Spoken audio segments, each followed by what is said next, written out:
Yay, good morning. Welcome to Daily Covfefe. This is Keri and Carter.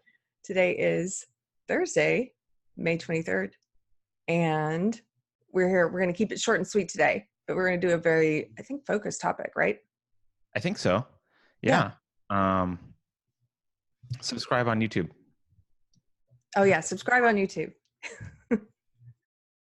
Wait, before we do our topic, I got to give a shout out. I won't use this guy's last name, but Andrew something, who emailed me.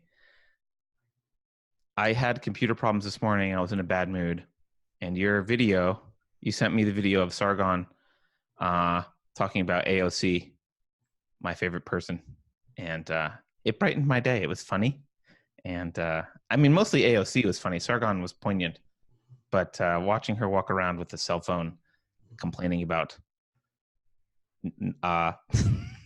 gardening methods in Brooklyn was pretty awesome. So thank you. Sorry, Keri, I didn't mean to do a very serious discussion, but that's fine. It was a good distraction this morning. Very cool. So, what are we talking about? Well, there's lots of this kind of stuff going around right now in the US. Lots of people dressed up like characters from Handmaid's Tale and protesting. I guess it's in states like Alabama where there's been abortion legislation passed recently.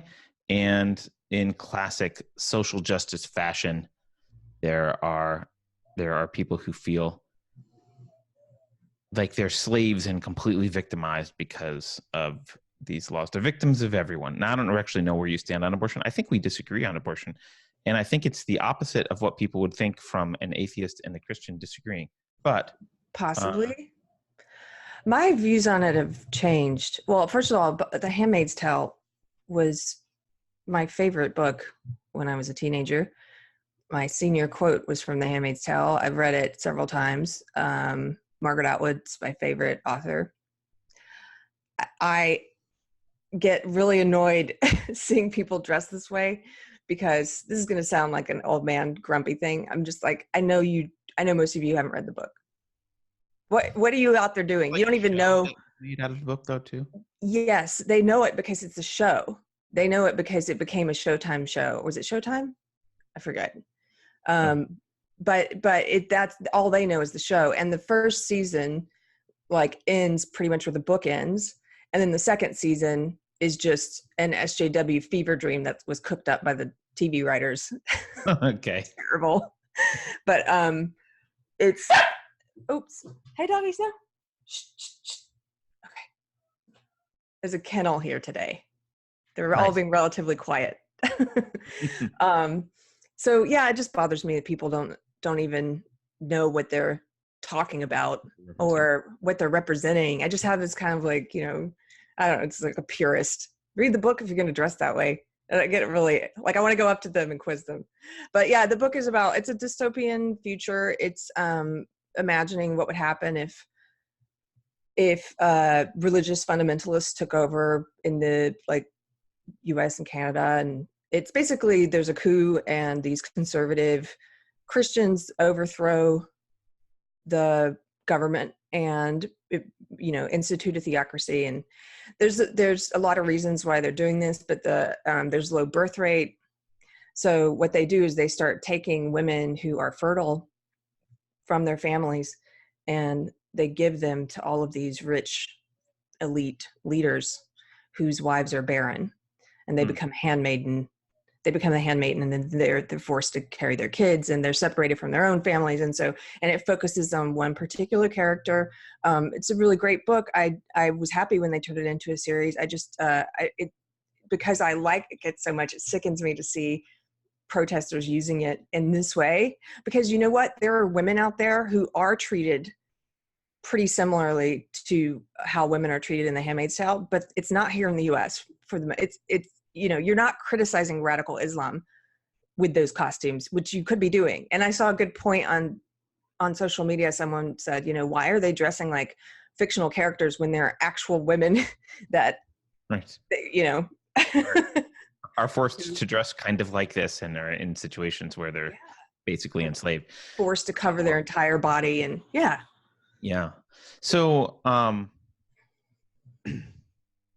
I guess the other thing that they're doing by dressing this way is they're implying that this is some sort of, that the abortion laws are some sort of religious extremism.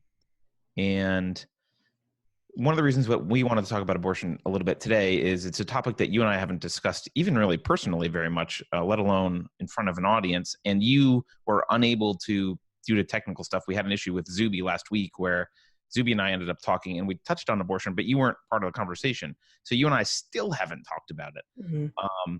And to me, wearing these Handmaid Tale outfits is an attempt to portray abortion legislation as something only a crazy far-right theocratic Christian would want or support, and it puts it in a package deal together with mistreatment of women and misogyny and all of these other bad things, and they package it all up nicely, and they're protesting as if that's where this is coming from. And one thing Zuby pointed out to me, because I'm an atheist, and I kind of assumed that the pro-lifers were mostly making arguments based on a soul and a bunch of religious argumentation. No, they're not. And yeah, that's what he pointed out. He said, no, they're not. And I looked around afterwards, and he's right. They're not making that argument at all. And so this is a mischaracterization, and I think it's the left's attempt to avoid the very difficult, tricky, uncomfortable discussion of abortion as such, and kind of have an actual discussion about the reality of it. Your dogs have something to add. Okay. Start over about your loud people both sides thing. Yeah, so I think that the loudest people on both sides have a habit of not really listening to the other side and mischaracterizing, like we often do, what the other side believes. I disagree with that. I've looked at this. I don't think the right does that on this case. I don't think they mischaracterize the pro-abortion people at all. I think they do sometimes. How? It's not to the same degree. Well, okay, so let me explain. No. Okay, I'll let you explain. No, well, I mean, obviously the easiest one is to talk about the way the left mischaracterizes the right, which is I see in a lot of online discussions, people on the left trying to characterize the opinions of people on the right as being a desire to control women, or a belief that women are not human, or that women don't deserve equal rights. They try to make it all about women, but they're not acknowledging that that's not the argument. That's not the argument of pro-life people. It's not about controlling women to them. It's a fundamental difference in a belief in rights and when rights begin, when life begins. And it's a valid disagreement, and they have a good argument. And I think both sides have a good argument. That's why this is a complicated issue. On the right, I do see them occasionally, not to the same degree, but mischaracterizing all pro-choice people as just women who want to celebrate abortions and who, are don't care for babies, don't care about babies. And like I saw part of a clip from a protest here in Austin where it was an InfoWars clip, and the host was much more reasonable than most of the protesters who were protesting the abortion ban. But she did make some generalizations. She was like, they want to murder babies, but they're here with babies. And it's like, they don't believe it's a baby though. And a lot of them have been convinced it's not a baby. So to say they just want to murder babies, that's just as reductive. Well, but you do see on the left an odd celebration of abortion. Like they were having there was some recent event where they like did a thing at a graveyard and like celebrated the death of these babies or fetuses or whatever you want to call them. Like there is a weird sort of, I won't say weird, there is a disturbing sort of sadism from the left on this particular issue. And they may be doing it only in an attempt to rile the right. That might be, but they do it. Yes, the right sometimes. Yes, but not all, you know? No, but a large, the mainstream does. It's like, it's much more popular, right? It's much more popular. Regardless, I don't think people want to hear you talk abstractly about both sides of the abortion issue. I think people want to know your thoughts on the abortion issue. I've talked about mine. I can talk about them again if we get into discussion. I want to argue because it's fun. Where do you stand? Like, what's your history on the issue? And like, where do you stand on this right now? When I was a kid, I was raised in the Southern Baptist Church, and I believed I was pro-life, and it was politicized. I felt like in me looking back on those memories, I think it was politicized in the church a little, maybe. And then when I went to science and math school, oh my gosh, we had to do a project where we each got assigned like a contentious issue, and we were supposed to do like a PowerPoint presentation or the equivalent of that at the time. And on both sides of, like, present both sides of the argument. And I was assigned abortion, and we weren't supposed to lean to either side. And I made mine entirely pro-life. Like, like I just went over, I was like, citing numbers, comparing it to the Holocaust. And it's like, I just went really hyperbolic and definitely had an opinion. And I also have should I show this? I have a piece of art I did with like a baby crying with like a poem. Like I made this whole big display. If you have it available, sure, show it. Oh my gosh. It's kind of embarrassing. When you grew up, I mean, you and I are similar age. It was more politicized by the church back then. It was a big issue. I for that as well. So it's understandable. Yeah. But so when I left that belief system, which I did from around the age of 16 to 18 or 19, my views on abortion changed as well, because I was at Duke, and I was taking classes on, I was a women's studies minor, and I was taking, I was taught to look at it in a different way, which I don't think is a bad thing necessarily, to look at it from the direction of like, this is a woman's body. It's a weird situation because you have two humans occupying one body, right? And so from I'm explaining the way I think about it. So you've got it's hard for me to say, I became convinced that the woman's right to bodily autonomy was more important to protect than the baby's right to bodily autonomy, because even though I still believed it to be murder, like killing, I kind of viewed it, I was a vegetarian at the time. This is going to sound so awful to pro-lifers, but I kind of compared it to, look, I don't eat meat, and I think it's immoral to eat meat, but I don't think it should be illegal for everyone to eat meat, like imposing my views on you.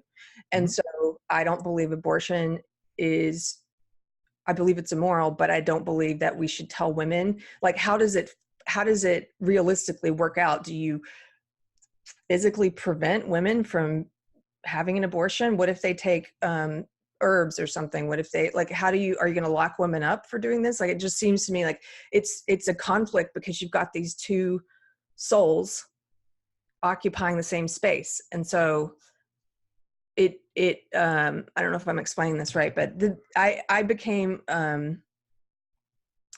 pro-choice, like including, I guess I would say, late-term abortions for if the mother's life was in danger.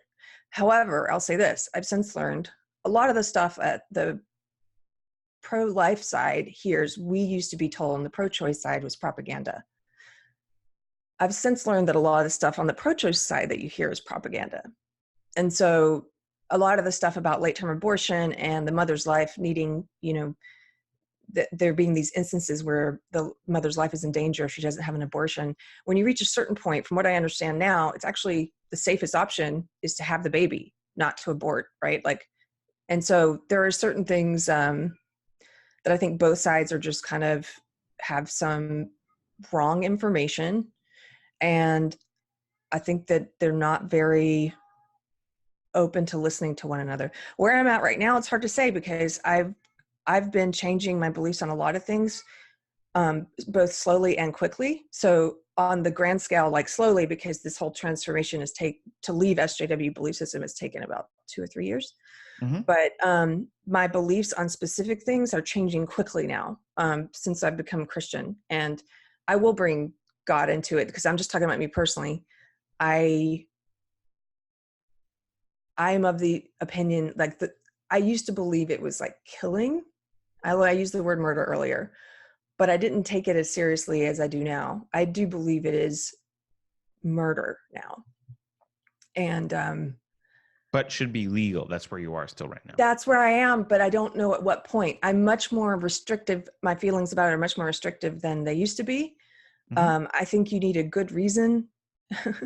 I don't know. I'm at this point where I just feel like it is used. It's such a convenience. I'll tell you, being a woman who was brainwashed into this ideology in college, Mm-hmm. I became convinced that it was a clump of cells kind of thing, like at a certain point. And Right.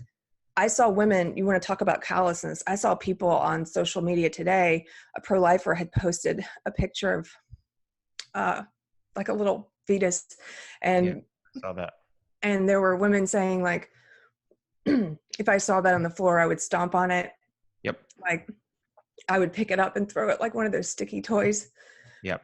And sorry. Yeah. No, I get it. I just feel like that's really callous. It is callous. And that's why I think that's why I think that sometimes the left is doing things intentionally to aggravate the right, even though they may not mean them. Maybe that's my naivete. Maybe they really are that. I mean, I'm sure there are those kind of horrible people out there, but I think there are more people that are just horrible enough to say those things just to agitate, even though I don't think they actually would do that, but maybe they would. I mean, maybe some of these people are that way. Um, Thank you. So I didn't know where you stood on the issue. Now I know. Now everyone knows where you stand. Sorry, I got a little emotional. No, it's okay. So rather than talk about legality, because as an anarchist, ultimately, you know, there are no laws. So, and as we move towards libertarianism, if we do, there are fewer and fewer laws. I just want to talk about morality for a second, because there's a difference between murder and killing, right? Killing is just causing the death of someone, or when we talk about humans or even animals, right? There's causing the death.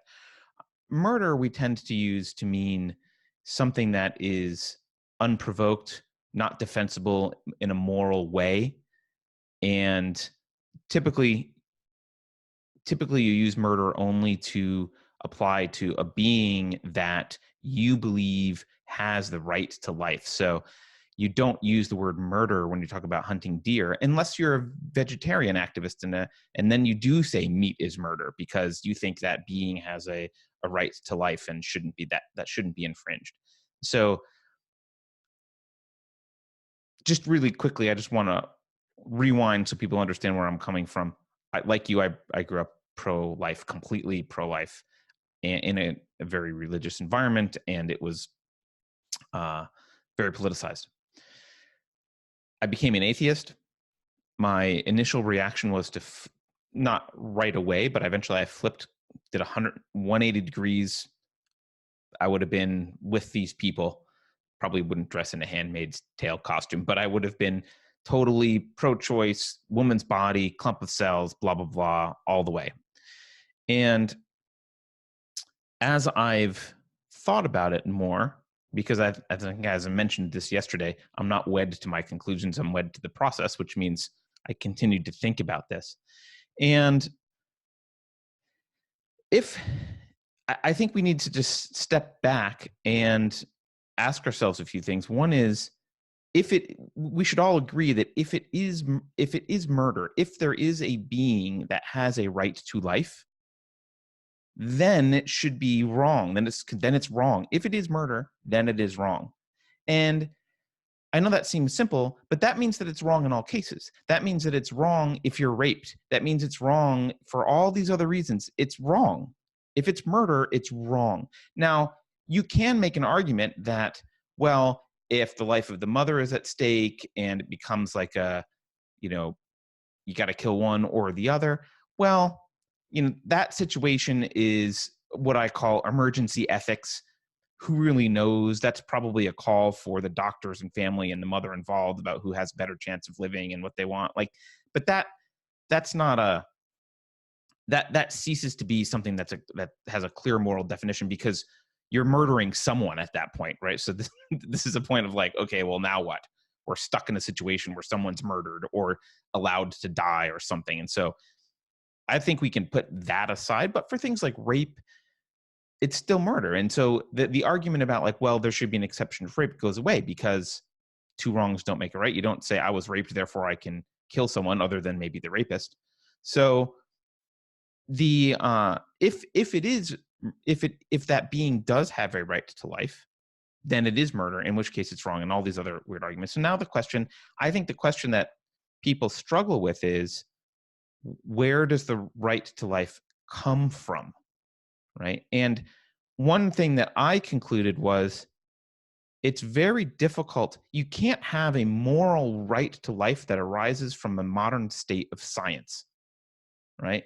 You can't have, modern technology can't be the arbiter of when there's a right to life. So this is why I don't think birth is the line with that you can draw where the right to life starts, because you can be born earlier and earlier and earlier with technology and still survive. In fact, not long from now, you will probably be able to be conceived in a petri dish, never exist with a biological mother.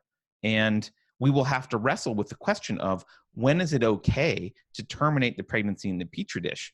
And it's not an easy question, but That's horrifying, by the way. What? That's horrifying. That's like straight out of Brave New World. But that's going to happen. I think right? It may be horrifying, but it's going to happen. So, and again, from someone who's not religious, I look at this and the reality of, let's just talk about the two extremes. The reality of late-term abortion is sick and horrifying. You are killing a baby that is just as much of a baby as a lot of babies that are born and feel pain. And we already know a lot of things about the neurological development of babies in utero. They can recognize their mother's voice, perhaps their father's voice if he's around a lot. You know, they feel pain. They're neurologically active. So this is a real conundrum, because killing a child at 1 month post-birth and 1 month pre-birth, or let's say a week after birth and a week before birth, there's not a lot of a difference between those two children. And so it's arbitrary to say, well, this one's connected to the umbilical cord and this one's not, and therefore we can murder it. Because the fact that you need someone else to help you is that's not an argument. You could maybe make that argument for women's rights, that they should be allowed to force early term, that they should be able to force an early birth if there's viability, because they no longer want to be the possessor of the baby. I guess if technology were advanced enough, you could say, well, if you're not really putting the baby at risk, you're not really killing it by having it early and then transferring it to another incubation system, fine. But the point is, you don't want the morality line doesn't depend on the modern state of science. So birth is not a good line there. And the fact is, a newborn baby can't survive on its own either. It's attached to the mom's breast, half the time, and it's highly dependent on adults around it. So the dependency argument also doesn't make a lot of sense, because it's the umbilical cord is just it's a physical thing, and then it becomes a metaphorical thing, but it's still very real to the baby's survival. So that's that end. The other end is like, and that's the truth about that. And they don't have to be religious for that. It's a horrible, sick process. Look at pictures of babies that are preborn, that are 9 months old or close to birth, and look at how they actually kill that. When they go in, I don't want to get gross, but they go in to kill the baby, they rip it apart limb by limb. It's recoiling and fighting because it's in pain. So can I say something? Horrible thing. What? The photos of stuff like that, people on the pro-choice side, when they see pro-life protesters who have those huge posters with it, yeah, they get really angry and they recoil. And I think part of that is probably because they personally, they don't want to think about it that way. So they can't look at it. You know what I mean? Like they don't want to. I understand. I don't want to look at it either. Yeah. And if looking at it challenged if that visceral experience of looking at a picture challenged my fundamental beliefs, I would probably, I mean, I hope I wouldn't, but many people would naturally react very emotionally to that. So, so that's that end. The flip side, and this is where I differ with the pro-life people, the flip side is the moment after conception, a couple cells, you know what? It's not a big deal. It's not cognizant. It can't feel anything. It is just a clump of cells. That argument is correct right after conception, which is why I think things like the morning after pill, while dangerous to be taking as a woman regularly and shouldn't be used as an alternative to contraception, is perfectly valid. You know, you have an experience that you regret, you have a rape or you have a mistake and a condom breaks or whatever it is. Yeah, take the morning after pill. Great. Get rid of it. It is just a clump of cells. And don't feel bad about that. I mean, unless you did something the night before that you should feel bad about. But like, don't feel bad about that. Where does that line begin for you? Well, so this is why I think it's an interesting conversation, Keri, and it's the conversation I wish that we were having as a society. Those two ends to me, and I think that is I'm going to argue, I'll die on this hill. That's the rational position for both of those ends of the spectrum. It's a pretty rational position. Now the question is like, okay, where's the line? Because it's somewhere between there, and it's a gray area, and it's a messy, difficult question to answer. And I think the answer to that question needs to come from, where does the right to life begin? Now, you could argue that the right to life happens because of a DNA strand, right? Like unique human DNA, right to life, right away. But that doesn't really track with how we treat the right to life generally. Like a mass serial killer or Hitler has unique DNA strands, but none of us would hesitate to kill them in response to their actions because they've demonstrated they can't respect the right to life in others. So they've forfeited their right to life at some point. So I think the discussion, and this is where I think we need to be having the ethics discussion about this, but by the way, some people would disagree with you there. I mean, I used to. I shouldn't kill Hitler or whatever. I understand that. Right. I used to be pro-choice people, by the way. So. Well, actually, no. When I was deeply pro-choice, I was a anti-death penalty coordinator for. I'm sorry, that's what I meant. I meant those are the. Yeah, sorry. I meant, right. But that clashes with their pro-choice position. Yes. But so where was I? Oh, I think that for me, the question is then where do rights come from? You know, that becomes a question we need to ask. And my general argument about rights is you need to be a being that can reciprocate rights in order to have them respected. Now, granted, a newborn baby can't reciprocate rights, but there's some expectation that they will grow into that. And this is why this is a gray area. There's a gray area between like they have no brain at all and they've got a brain that's capable of some suffering but can't quite respect rights, and there's clearly a gray area there, which is why I think it's messy. But for me, it doesn't come at a heartbeat. For me, it's really about brain development. I care more about, is this entity like, is there a human brain that's at least in its early stages of formation that can feel pain, can react to its environment, can start to cognitively process in a way that's uniquely human.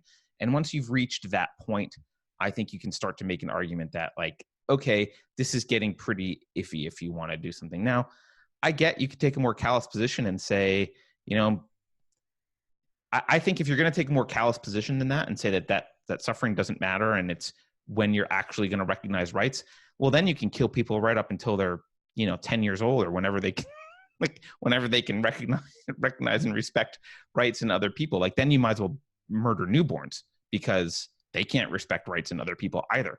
And so, I think it is a messy issue. I don't have the answer, but well, I want to clarify something. Position to say like these two extremes make sense, and it's in the middle somewhere, and that's a hard discussion, and that's why no one wants to have it. Right. And I want to clarify something because I am in the middle right now. And I heard myself saying when I was pro-choice, I was anti-death penalty court.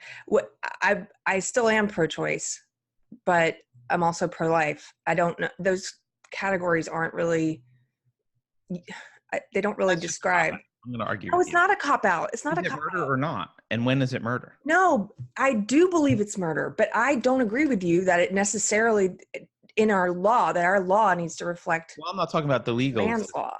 I'm talking about morally. Yes, I think it's murder. Okay. But that's why I'm not pro-choice or pro-life. Like, it's hard to explain. It's not a cop-out because I don't know where I'm at right now. Well, so this is, to me, the challenge I would say to you is if it is murder. So I can argue that it's murder and it shouldn't be legal because I'm an anarchist. So fundamentally I could go there if we need to, right? But I'm not going to because I'm not advocating for anarchy right now. I'm advocating for limited government. And so in a limited government, we do actually punish murder. Murder is illegal. So what are the mitigating? I can't see, if you're going to use the word murder implies there's no mitigating circumstances. Murder implies an immoral, punishable behavior, right? It's okay to say it's killing, but if you say it's murder but shouldn't be legal, that opens up Pandora's box about like, well, what murder should be legal? This is just semantics between us then, because I used to believe meat was murder, which I don't anymore, but I didn't go around trying to advocate for us to have laws where you couldn't eat meat because I thought it's murder. Like, well, we should use the word killing for both, but I think it is immoral. I think there's a gray area about at what point it should be illegal. I'm somewhere in the middle right now. I'm not sure where that's at. I definitely oppose late-term abortion. And I also maybe, I don't know, I'm still thinking about it, oppose abortion except in extreme cases. I just don't, the whole way they pushed it and sold it to the feminist movement, or the way the feminist movement sold it was that we need to make it safe, legal, and rare. Well, they've abandoned that. They don't care about it being rare anymore. And I don't know if they ever did. And now it's just like, it's like going into, to the dentist. It's treated so callously and so as if it's nothing. However, you will see the women who regret it afterwards, because it is something that it affects women differently, of course. But you will see the women who regret it. You will see like this movie Unplanned, Abby Johnson, and they get completely discounted the same by people who are pro-choice for the most part, the same way that transgender people who then say, hey, I'm not trans anymore, and I wish that the medical community had not let me do this to myself, that those people are discounted as well. It's like, how dare you go back? How dare you change your opinion? How dare you evolve as a person and come to understand something else, something differently. So I don't know. I'm evolving. My beliefs are changing quickly on a lot of things. So I think that makes sense. And I understand now you're having a third category of murder, I guess, which is like murder, but then legally murder and not murder. Look, it's the same way some Christians believe that, like, the whole gay marriage issue. It's the same way that some Christians are like, I don't believe it's actually marriage because they're talking about like the religious definition of marriage, right? But at the same time, they're not out there in the streets protesting against legalized gay marriage, because it's like, that's man's law. This is God's law. Yeah, no, I understand that. And I tend to be a person who, I mean, obviously I don't think we should be legislating morality, but I guess the hang up that I'm having is, if you believe in a government that should make murder illegal, and I'll define murder as the unprovoked killing of an innocent person is not in self-defense, then it seems like there's no more innocent person who's being unprovokedly killed than an 8-month-old fetus. And so I agree. So it seems odd to me that one would simultaneously argue you should not kill the I don't know, the guy who's beat you up or committed some like actual crime or assault, or like the bad guy, it seems odd that you should say, well, you can't just go murder people who have wronged you. Let's say rape, right? The rapist rapes you, then goes away. You're not allowed to just go seek vengeance and murder him. Well, if you're not allowed to do that, why are you allowed to kill the child? Yeah. Like that seems like an inconsistent application of that philosophy legally. That's all. The problem here is they don't see it as a child. It doesn't matter what they see. No. It doesn't matter. No, but it does matter, because we're never going to get to any type of understanding or compromise, because they are talking two different languages. Like, that's what I'm trying to explain. Like, no, I get that they are, right. but we're talking about what your beliefs are, and compromising your beliefs is not ever a good strategy. So you're talking about me personally? Yeah, like if you believe it's murder, morally, why would you not also categorize it legally as murder? I do in some cases. That's why I'm pro-choice, but with restrictions. Huh? But what cases don't you? Because I'm not sure yet. Oh, okay, you don't know. I guess I'm making the argument that, like, if you're going to advocate for murder being illegal, you need to advocate, and you believe abortion is murder, you need to advocate for abortion being illegal, because it's a morally inconsistent, it's an intellectually inconsistent position to say. Is that what you advocate for? Both being illegal? Yeah. Ultimately advocate for nothing being illegal, but in the limited government model, yeah. I think in the limited government model, I would argue that the law, I wouldn't die on the hill of exactly where that line is, but I think there should be a line between conception and birth. So do I. Becomes illegal. So do I. So why are we disagreeing? Because I think you were arguing that it was murder but should be legal. I don't think it's murder prior to that line, and I do think it's murder after that line. I just don't know where that line is. I would argue maybe brain development instead of heartbeat as a line, but I don't think it's that, I don't think it's that. I don't get riled up too much about it, because I don't think we know exactly. I don't disagree with anything you've said. Oh, okay. I'm confused why we're arguing. I just really wanted to argue with you about abortion. You're not letting me. I feel like we are arguing. I'm pissed at you now. Mission accomplished. No, because I feel like you're not listening. You're not hearing what I'm saying either. Maybe I'm not saying it right. Maybe I'm not articulating myself correctly. Maybe I'm just an idiot this morning, Keri. It's totally possible. No. People can comment in the comments. Explain to me what the hell I'm not understanding. But I think I didn't realize we were on the same page now. So now I'm confused. I don't know. But you say you're not pro-choice or pro-life. I kind of feel like any restriction on abortion is viewed as pro-life. Well, that's what, no, I said I am pro-choice and I am pro-life. I didn't say I'm not those things. I'm both of those things. And it's confusing because I don't know where that line is. And so I'm still figuring that out. But I do not believe currently today, May 23rd, believe that abortion should be illegal. I believe it should be legal with a lot of restrictions. My mind on where those restrictions are is still being made up. But when you say with a lot of restrictions, you mean also like a temporal restriction, like up to this date, it's okay. And after this, it's not okay. Okay. That wasn't clear to me. My fault. Okay. And B, I think there's maybe just a semantic definition. I always assumed that pro-life meant you after conception you think it's wrong, and pro-choice meant prior to birth it's always right. And so, but that's why those definitions are not adequate. No, they're horrible. Because there's a whole bunch of people like you and me who don't fit into either of those absolutes. I think most people those absolutes. Exactly. So yeah. I'm just going to say, look, I'm pro-choice and pro-life because screw you guys. There's no other definition. There's no other word that you're letting me have. Like, you can't have a nuanced view. You've got to be one of these polar extremes. No. Yeah. No, that's fair. I'll just say I'm neither. You can say you're there. We go. You'll say you're neither. I'll say I'm both. Yeah, problem solved. Okay.